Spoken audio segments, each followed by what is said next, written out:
Well, good morning to you all again. Let us join our hearts as we ask for the Lord's blessings. All we just marvel at intimate caring and for us.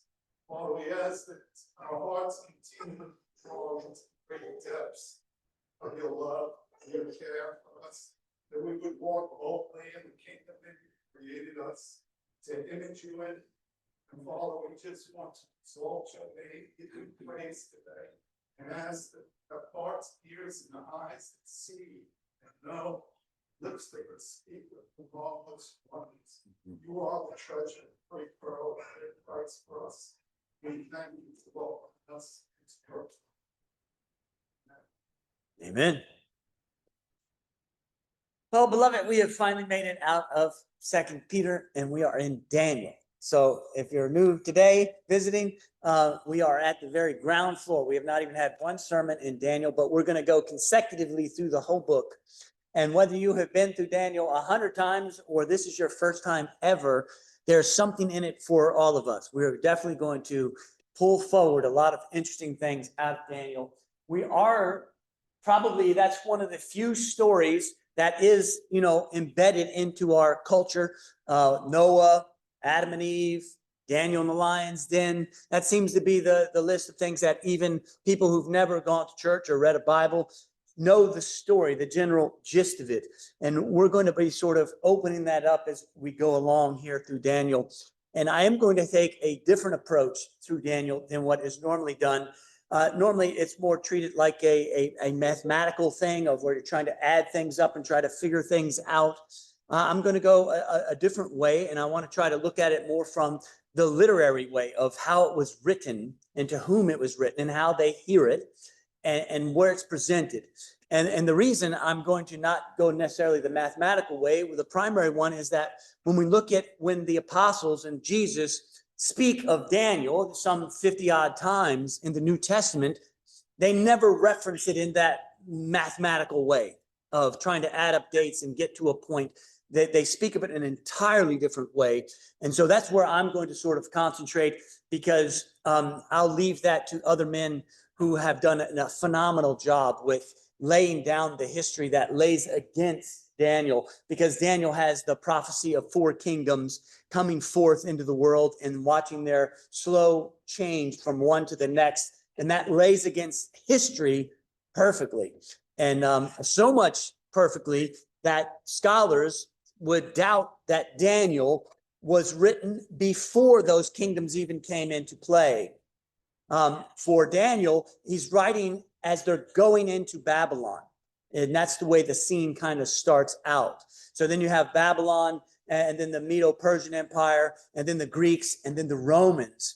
Now, most scholars up until this last century believed that it was written after the Roman period because it's so accurate, because Daniel gets so many things exactly right about the transition of the kingdoms that they say there's no way somebody could possibly know that ahead of time, like a prophet, that it had to be written post.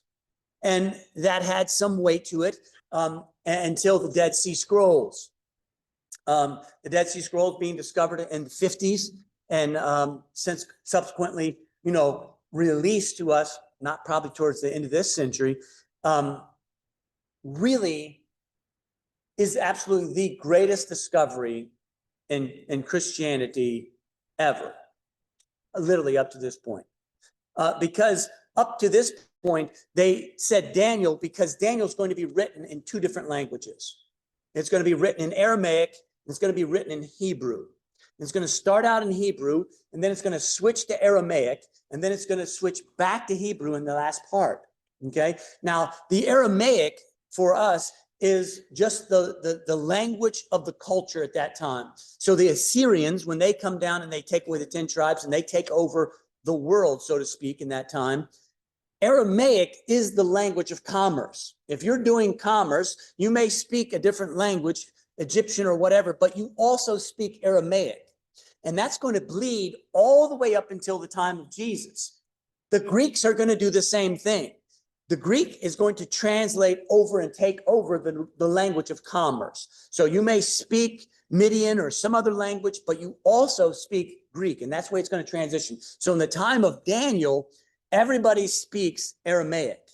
That's just the way it is. Sort of, if you've ever traveled outside of the United States, you'll discover that somebody, wherever you go, speaks English. It's just the way it is. It's the language of commerce. If you want your children to prosper and you want to prosper in this current time, you learn English. You teach your children English because that's the language of commerce. Aramaic's going to be that. And because it's written in two different languages, and it also uses Akkadian, but that's not important. The scholars thought, well, you know what this is? This has been stitched together. They're going to call it redactors. They're going to call it like an editor. Took two different things, the story of Nebuchadnezzar and those things in the Aramaic, and then it stitched it together with the Hebrews. And we have different writers at different times being compiled together. And that carried some weight until the Dead Sea Scrolls came. The Dead Sea Scrolls changed everything because it said, and these scrolls were written before 200 BC, which is before the Roman period, and now it's even dating further back. But the important part is it showed the scholars that the two languages wasn't an amalgamation over time, but was the original writing, was the original intent of the author, because he's using a literary tool to get us into the story, because he's going to start out in Hebrew. And have you guys ever seen Rudolph the Red-Nosed Reindeer on TV? My generation, we kind of lived on that. That's what it came up, right? And it starts with what? Burl Ives as that big old snowman. Oh, he's doing his little push. And he starts telling you the story, right? And he starts kind of getting you primed up. And then he goes, let's take a look. And he goes into the little toy shop, right? And it zooms in the window and you leave Burl Ives behind. And now you're zooming into this little elf who wants to be a dentist instead of an elf and build toys. And he's already laying the groundwork for the misfit toy thing with Rudolph and the whole thing. So it's that sort of zooming into the story, because it's going to start in chapter 1, all Hebrew, kind of giving you the legs of who the characters are, what's going to happen. And then in chapter 2, it's going to zoom into Aramaic and finish all the way to chapter 7. And then chapter 8 starts Hebrew. And that's for a reason. The Aramaic, because it's the lingua franca, it's the language that's around, is for the Gentiles, for everybody. When he switches over to Hebrew, that's a very specific language. That's only a certain people speak that. Not everybody speaks that. And now he's going to speak about how the Hebrew impact of the same thing happens. Now, that's only important because when we think of how ancient people wrote, they wrote to a people that would be hearing it, not reading it. And they always, or they not always, but they love to use what we've looked at in the past is the chiasm, the chiastic structure, which means they have like a little pyramid, right? They have A, B, C, and then the main point of the whole story. And then it goes back down, B, C, A, like that, right? And those all relate to each other. We'll see exactly that in Daniel. The Aramaic section is a chiasm. The Hebrew section's a chiasm, and they both point to the same thing, which is God is ruler and controls all things. He is that thing. So with that in our ears, we want to also not just read it for, I could tell you so many things in it, but I don't want you to just hear it. I want you to feel it. Because when we look into the New Testament, we're going to need the feeling that they're getting from Daniel to get into us. Because when we get to like the Jesus calling himself Son of Man, that's Daniel. And we need to know why, when he says these things, it has the reaction in the culture it does, right? Because when we, as a culture, do things, you could be at Disney World in line for the teacups or whatever ride you're thinking, and two people could be fighting or arguing over cutting in line or some other thing, and you could pretty much go about your business and ignore the thing and just listen to the yell in the background, and you pretend you're not hearing what's going on. But as soon as one of them says and something about the other one's mother, right? And they now has going to tell him truths that he didn't know about his mother.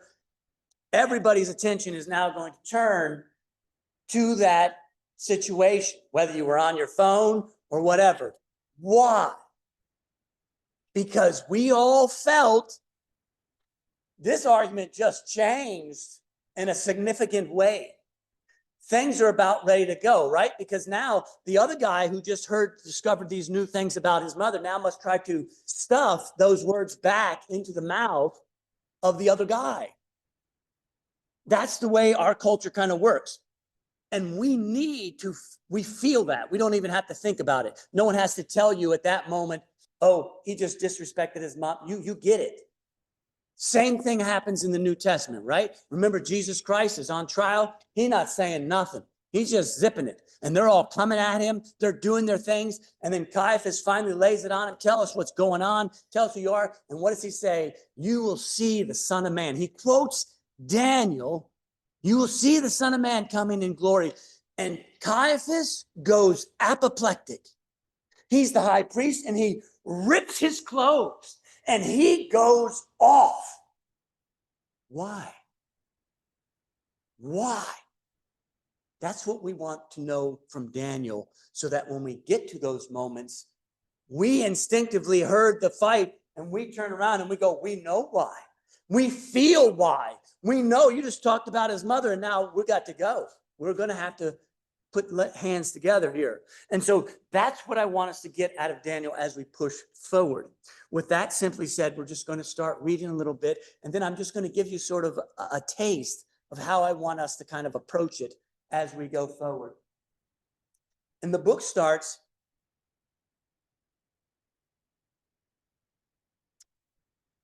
in the 3rd year of the reign of Jehoiakim, king of Judah. Nebuchadnezzar, king of Babylon, has come to Jerusalem and lays siege against it. And the Lord gives it into his hand, Jehoiakim, king of Judah, and some of the vessels of the house of God. And he brings them into the land of Shinar, to the house of his God. And the vessels he has brought in to that treasure house of his God. Now, you may see that the reading is a little bit wooden compared to maybe your translation. I'm going to purposely use a very literal translation similar to the Septuagint, just because there are certain things within the story that we lose as the translators try to help us, that are important for seeing it the way they are run. Now, even like this Jehoiakim, king of Judah, and he's saying that he then takes away those who are into captivity. Now, this is where I'm going to leave it to the others to fight over, oh, that's not possible because Jehoiakim's ministry or his kingship is until 605 and his is 609. So it's not possible for this thing to be taking place. All we know is from Chronicles and Kings, Jehoiakim gets taken into exile into Babylon. His son is put on the throne, Jehoiachin.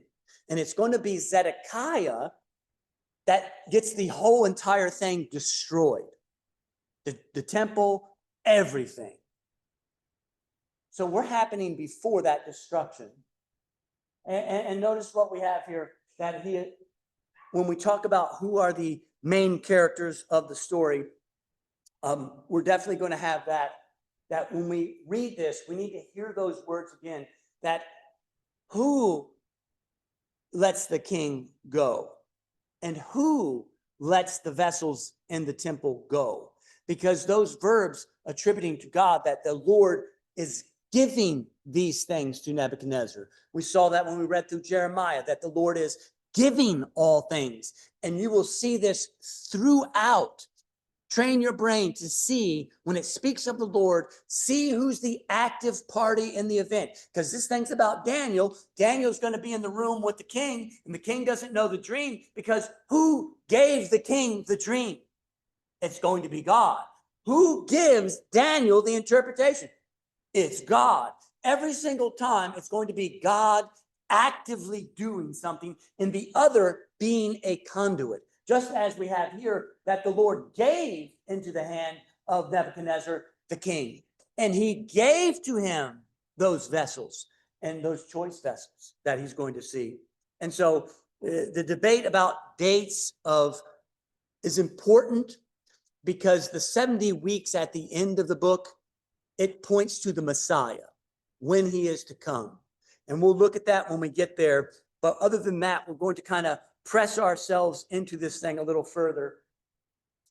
And he says in verse 3, and the king says to Ashpenaz, master of the eunuchs, to bring in and out of the sons of Israel, even of the royal seed and of the chiefs, boys in whom there is no blemish, and of good appearance, and skillful in all wisdom, and possessing all knowledge and teaching thought, and who have the ability to stand in the palace of the king and to teach them the literature and the language of the Chaldeans. So this is where he's saying he's taking captives from Jehoiakim. He's taking Jehoiakim and the royal family. He's taking those of the chief families and coming into, and that's going to be Daniel and his friends, right? But notice, as he says, I'm going to bring the royal seed out. Daniel and the others are of the tribe of Judah. Because remember, the 10 tribes have been removed by Assyria. They've been scattered, right? They were Jezreel, like Hosea said. They're gone. It's now just Judah, Benjamin, and Levi who are left in Jerusalem. And now he's taking the royal family. Now, what's done to the royal family at that moment, right? Because notice who he gives that to, Ashpenaz, who's master of the eunuchs. Now, in your Bible, it may say the official of his government, his chief official. Now, that's true. But you must put yourself in ancient times. When you bring foreign children, even like this, to serve in your kingdom, you castrate them. You don't allow them to propagate. That's what's happened to Daniel and his friends. They have been castrated for a reason, right?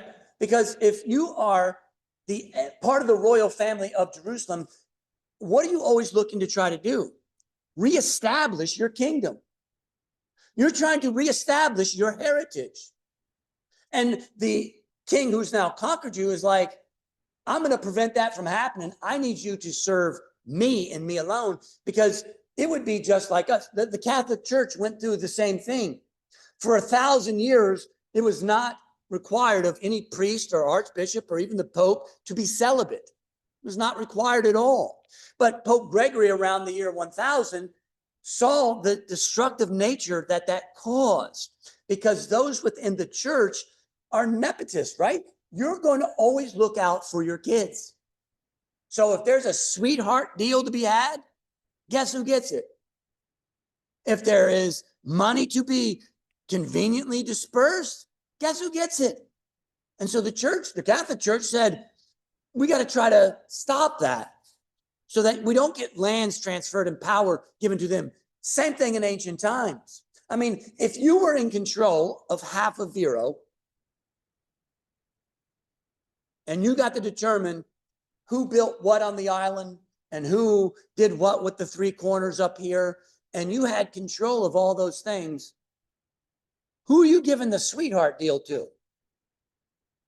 Well, your sons and daughters, right? You're going to be like, well, who's going to be in charge of building this multi-million, billion-dollar 3 corners thing?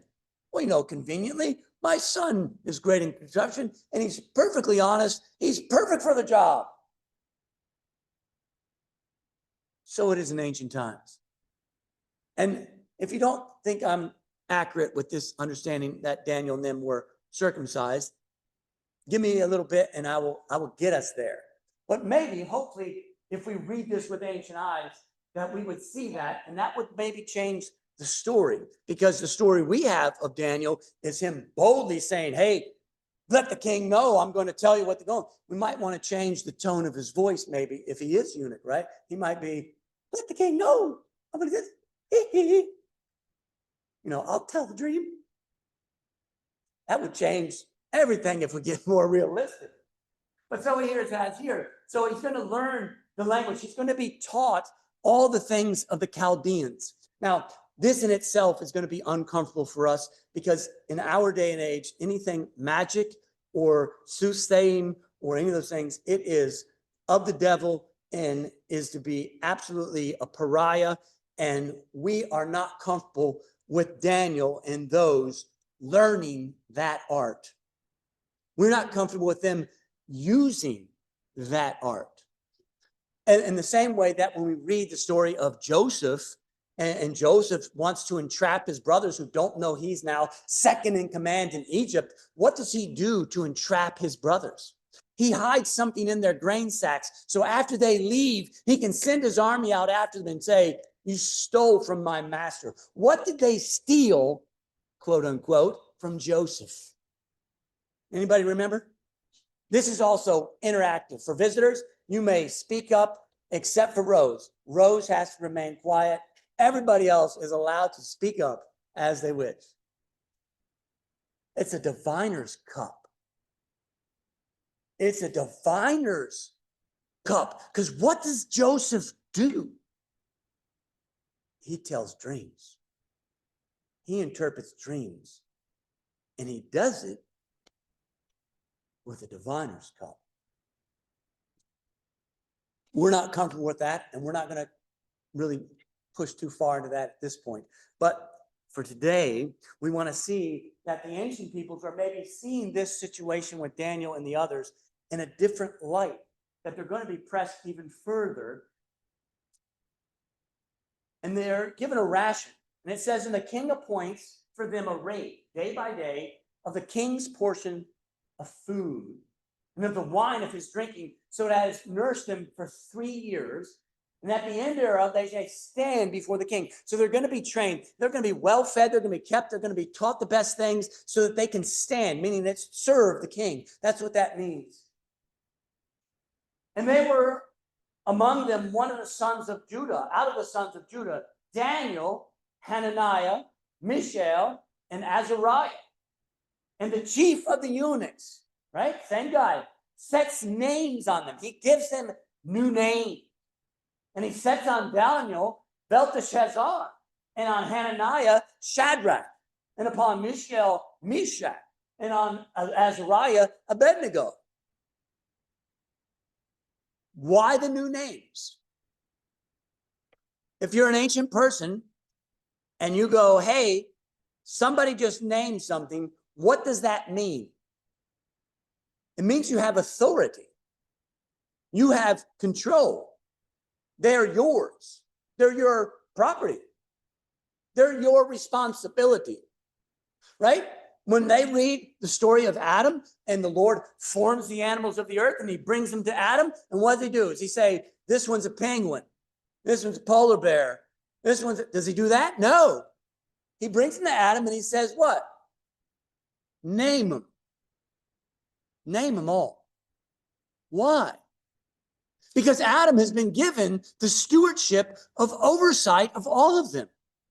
That's where we have a thing with present day with climate change and other things of as if Christianity or conservatism would want to destroy the creation or misuse it. The exact opposite is true of should be of every Christian, that we have been given stewardship of it, which means it's not ours and we must be given that hand. I'm not saying either way on the global warming issue. That's not what we're doing. I'm just saying we as Christians have responsibility for all of those things. It's all of your issue, right? Just as we've said about fathers, problems in the home, your wife's stressed out, all those things, your fault, my fault.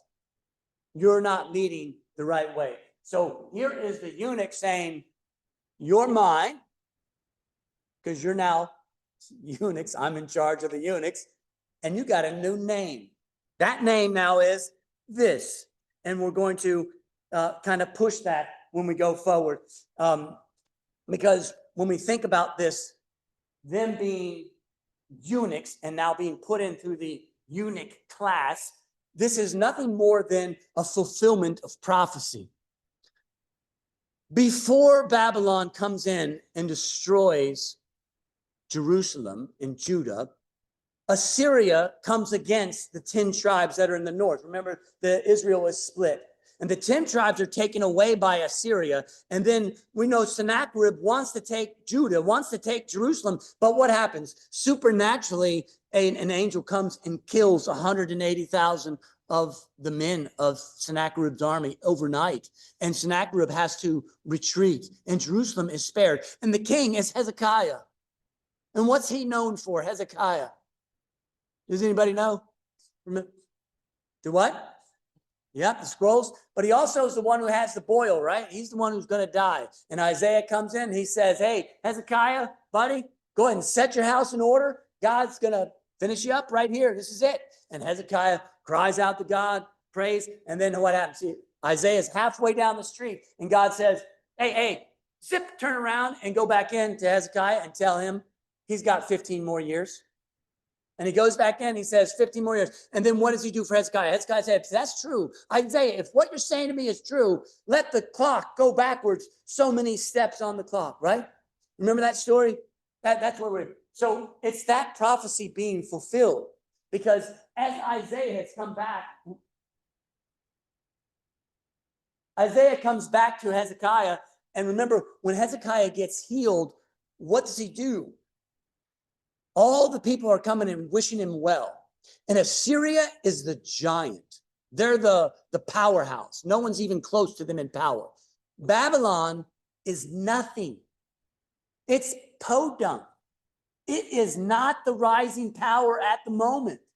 They're nothing. And the Babylonian envoys come to Hezekiah to wish him well, saying, we're so thankful God has brought you back to health. We're happy. Because remember, they're on the other side of the Arabian desert. They're way far away, and they're nothing.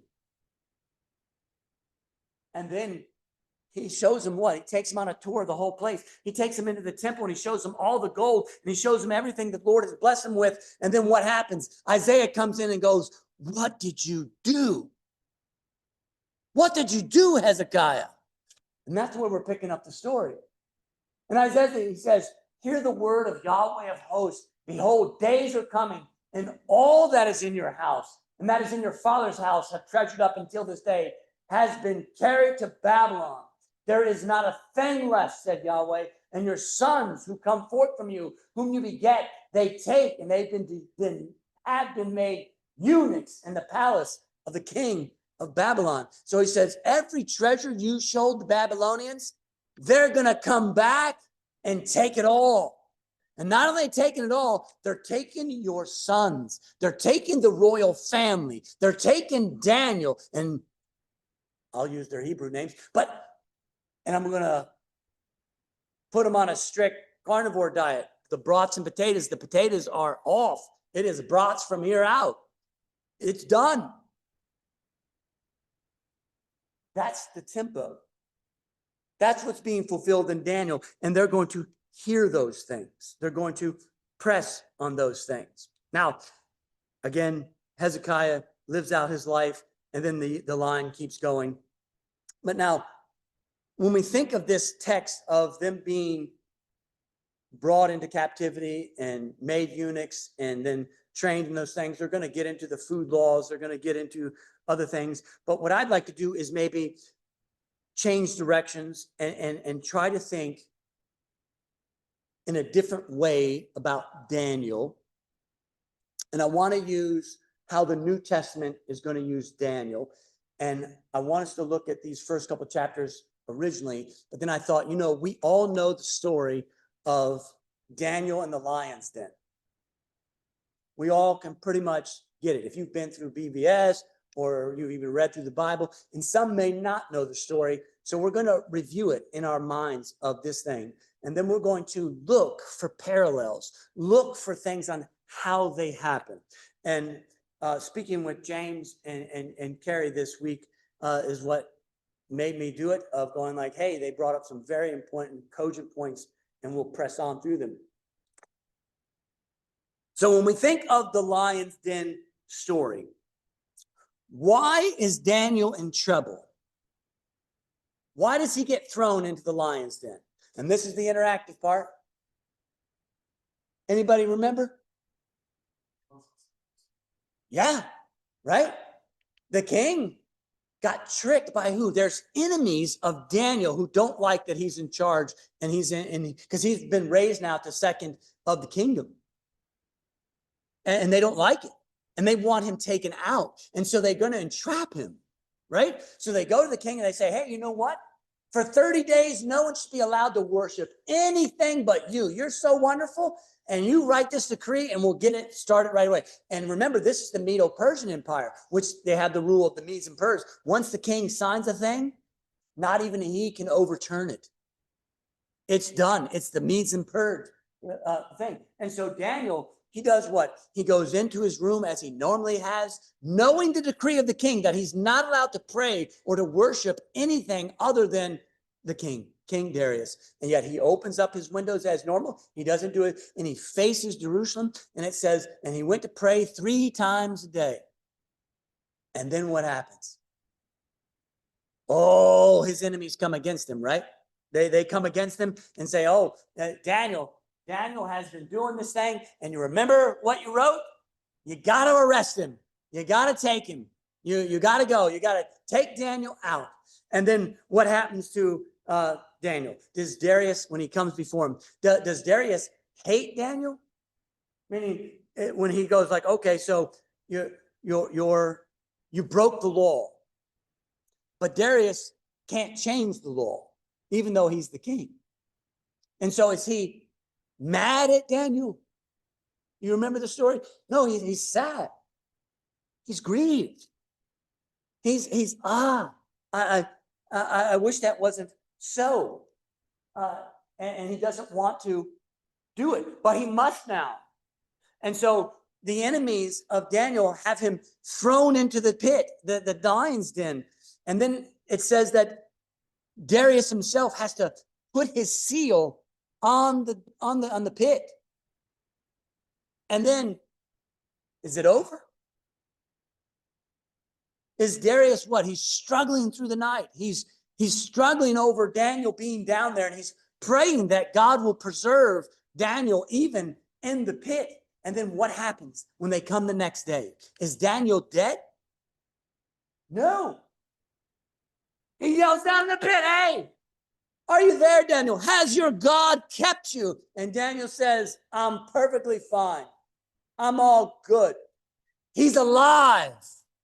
He's alive, and he comes out of the pit, right?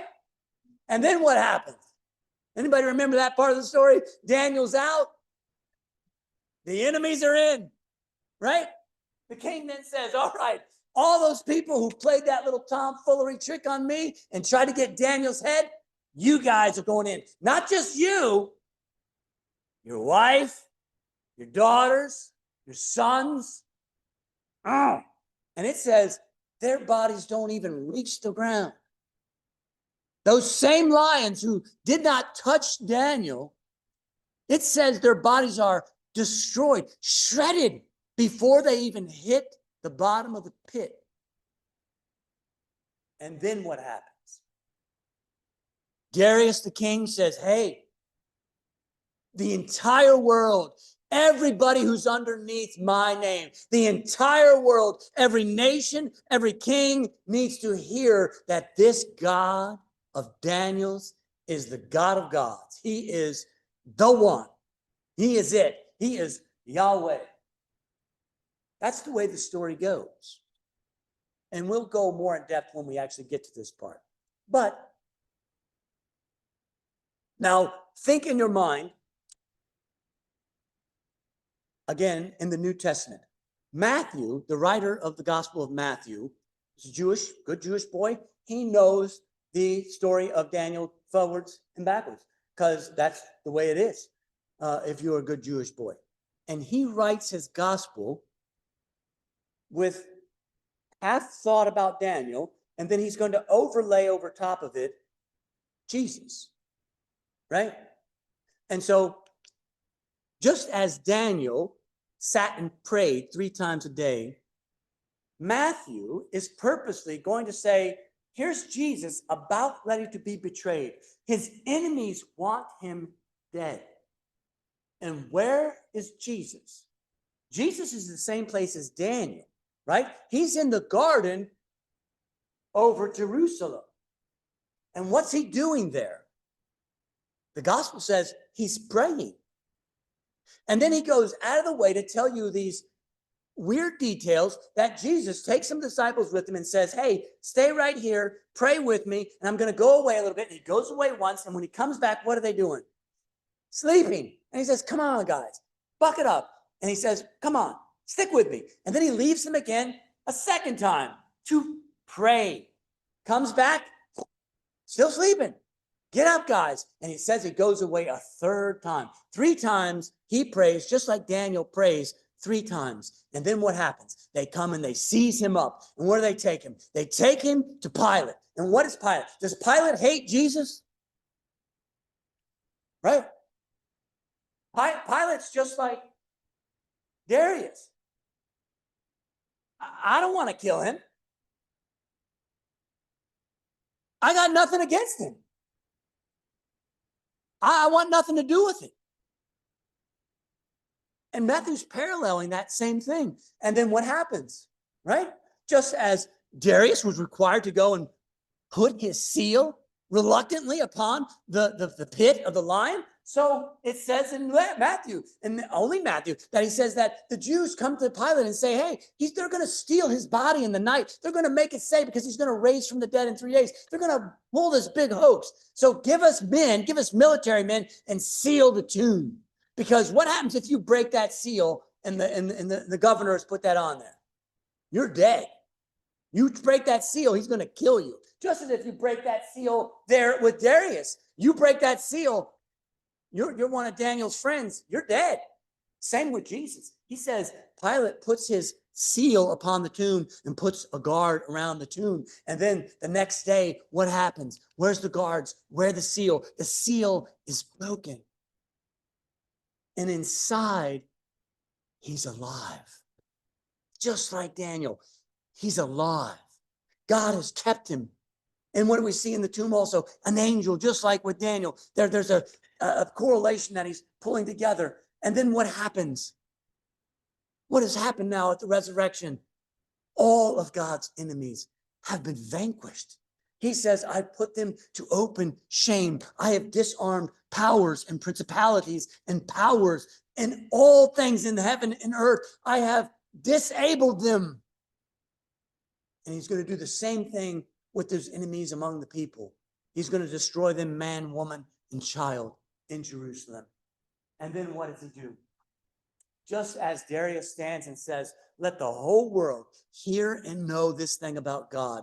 Jesus stands with his disciples in Matthew 28 at what we call the Great Commission, where he says to them, all power in heaven and earth has been given to me, and I'm giving it to you. Go and tell all nations, baptizing them in the name of me, right? So again, here's this proclamation of the greatness of God that is going forward. That's the literary tools I want us to begin to look at and to see. And as Tom and I were talking earlier, there are layers. There are things within Daniel I want us to see together. Don't be afraid to say, hey, is this a correlation? Is this a connection? Experiment with it. Think about it. Try to press it a little. And for those who have never read it, by all means, go full force. But for you who have known the Bible for some time, begin to look for those parallels. Begin to look for language that is similar. Because Daniel's being written as literary art. It's being written for you to see and hear things that are not necessarily plain on the surface. And there'll be layers upon layers. And you're going to see things I didn't see. And we're going to go through it together. Because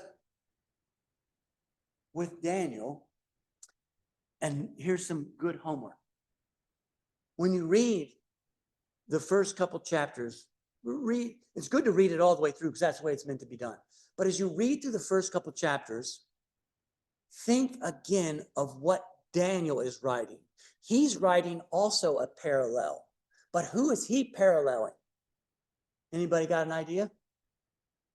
Who also dreams dreams and interprets dreams? Joseph. And Joseph's going to serve the king. And Joseph's going to do this thing. So for those who want a deeper dive, read it. Read the story of Joseph. And then as you're reading Daniel, look for connections. And you'll get a flavor out of Daniel that you didn't get before. Nothing amazing, nothing like, oh, there's a hidden secret code that we can play with. It's not that. It's art. It's beautiful. It's amazing. And Daniel is going to blow us away because the whole point of the chiasm is Jesus Christ is the King of glory, and he's having all things under him. That's the whole point of the book. And we'll play with that chiasm at another time. But hopefully for today, we've at least wet your whistle to hopefully want to push further into Daniel together as we look at it. Let's pray.